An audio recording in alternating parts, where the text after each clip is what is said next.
The morning sun peeked through the dusty window of Armin's small mechanic shop, casting golden streaks across rusted tools and broken machines. The rhythmic sound of a hammer striking metal filled the air as Armin worked on an old bicycle frame, humming softly to keep his mind from wandering toward his unpaid bills. The world outside his little shop barely noticed him, but Armin had long accepted that quiet kind of life, one filled with hard work, hope, and the belief that kindness still mattered. Just then, the sound of screeching tires broke the stillness. A luxurious black SUV stopped right in front of the shop, its glossy surface reflecting the morning light. Armin straightened, wiping his hands on a rag as the car door opened. A tall woman stepped out, dressed in a crisp white suit that clearly didn't belong in this dusty part of town. She looked around hesitantly before walking toward him. "Are you Armin?" she asked, her voice calm yet carrying the kind of authority only the wealthy possessed. "Yes, ma'am. How can I help you?" Armin replied politely. From the back seat, a young girl's face appeared, pale, fragile, and curious. Her eyes were large, full of innocence and quiet sadness. She was seated in a wheelchair, its metal frame dented and the wheels squeaking miserably. "This is my daughter, Lily," the woman said softly. "Her wheelchair, it's breaking down again. We've taken it to every technician in the city. They all say it's beyond repair. But she refuses to let it go." Armin crouched down beside Lily, who avoided eye contact at first. "Hey, princess," he said gently. "Mind if I take a look?" She nodded shyly. Armin examined the chair. The gears were worn out, the joints rusted, and one wheel nearly snapped in half. Anyone else would have told them to buy a new one. But Armin saw something different, a bond between the child and her chair, a story he couldn't ignore. He looked up with a small, determined smile. "I'll fix it," he said. "And not just fix it, I'll make it better than new." Lily's eyes sparkled for the first time in a long while. Her mother looked skeptical, but something in Armin's tone made her believe, maybe, just maybe, this poor mechanic could do what others couldn't, bring her daughter's joy back. That evening, Armin stood alone in his dimly lit workshop, the silence broken only by the soft ticking of an old wall clock. Lily's wheelchair stood in the middle of the floor, its worn frame glinting faintly under the single bulb that hung above. It looked fragile, almost lifeless, but to Armin, it was more than a broken chair. It was a child's dream waiting to be rebuilt. He laid out his few tools, some wrenches, a small welder, and his father's old hammer. They weren't much, but they had always been enough for him. He pulled out a piece of chalk and began sketching on the concrete floor. New wheels, lighter frame, smoother motion, maybe even a touch of light, something magical for a child who had known too much pain. Outside, rain started tapping against the tin roof, its steady rhythm matching the beating of Armin's heart. He scavenged through piles of scrap metal, sorting through discarded bicycle parts, car components, and old gears. Every bolt he picked up told a story of someone who had given up on something. But Armin refused to give up. Hours turned into days. He barely slept, working deep into the night while the rest of the town slept peacefully. The hum of his welding torch became a lullaby of hope. The smell of oil and steel filled the air as sparks flew like tiny stars around him. His friend Imran stopped by one night, holding 2 cups of tea. "You're still working on that thing?"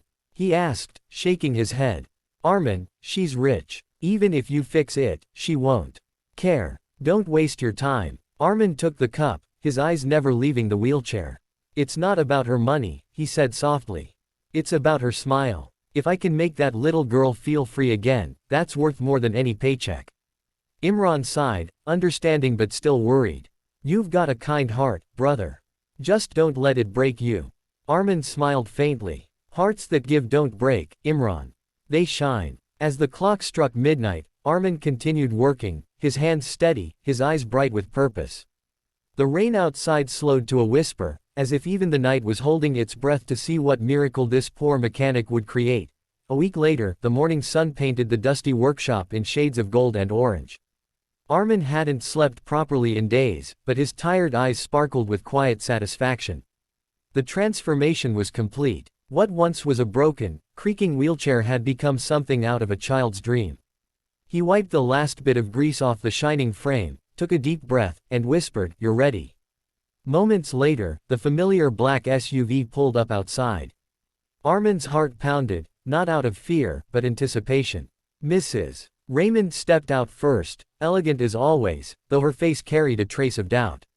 Lily followed, her little hands resting gently on the armrests of her old wheelchair. When Armin rolled the new creation forward, both mother and daughter froze. The wheelchair gleamed like a piece of art, its smooth, pearl-white body shimmered under the light, accented with soft blue edges that glowed like moonlight. The seat was made of custom memory foam wrapped in soft leather, and golden stitching spelled out her name, Lily. The wheels, rebuilt with a lightweight alloy, spun silently and smoothly. A small button near the armrest controlled gentle LED lights that danced like stars when turned on. Lily gasped, her eyes wide in disbelief. Is that really for me?" she whispered. Armin nodded, smiling warmly. "Every bit of it." He knelt beside her and adjusted the seat, explaining each part with care. "This button adjusts the height, this one reclines the back, and this switch here, well, it's a surprise." He pressed it, and soft instrumental music began to play from tiny hidden speakers. Lily's laughter filled the workshop, bright, pure, and alive. She placed her hands on the wheels and began to move, gliding effortlessly across the floor. "It's like flying," she shouted joyfully, spinning in circles as the blue lights trailed behind her like shooting stars. Mrs. Raymond covered her mouth, tears glistening in her eyes. She looked at Armin, a poor mechanic who had somehow created magic with his bare hands. "You didn't just fix a chair," she whispered. "You gave her wings." Armin smiled humbly, his eyes misty. Sometimes all a dream needs is a little faith, and a few bolts of hope. For the first time in years, Lily's laughter echoed beyond the walls of that small garage, a sound more valuable than all the riches in the world. 3 days had passed since Armin delivered the wheelchair. His small workshop had gone quiet again, filled only with the ticking of tools and the hum of the ceiling fan. But something inside him had changed. He felt a calm satisfaction he hadn't known before. For the first time in years, he didn't measure his success by money, but by the sound of a child's laughter echoing in his memory. That evening, as the sun began to dip below the rooftops, the same sleek black SUV pulled up outside his house. Armin looked up from his workbench, surprised. The vehicle's reflection shimmered in the fading light like a visitor from another world. Mrs. Raymond stepped out gracefully, holding an envelope in her hand. Behind her, Lily rolled out in her shining wheelchair, the one Armin had built, looking brighter and happier than ever. "Mr. Armin," she called, waving with excitement. "Look, it still flies." She spun in a circle, the soft blue lights sparkling against the sunset. Armin chuckled, wiping his hands on his old rag. "It looks like it's taken off already."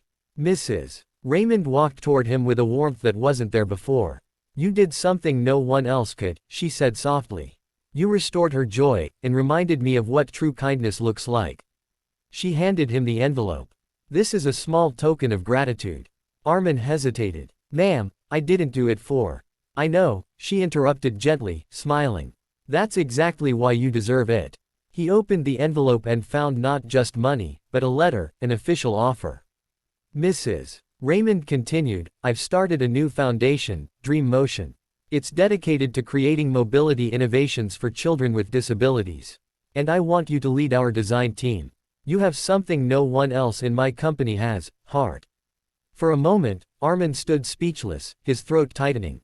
I'm just a small mechanic," he whispered. Mrs. Raymond smiled kindly. "Not anymore. You're an inventor of hope." Tears welled in his eyes as he looked at Lily, who beamed up at him.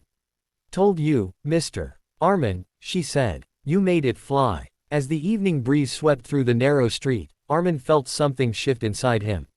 He wasn't just fixing broken things anymore, he was building dreams. And this time, his own life had taken flight too.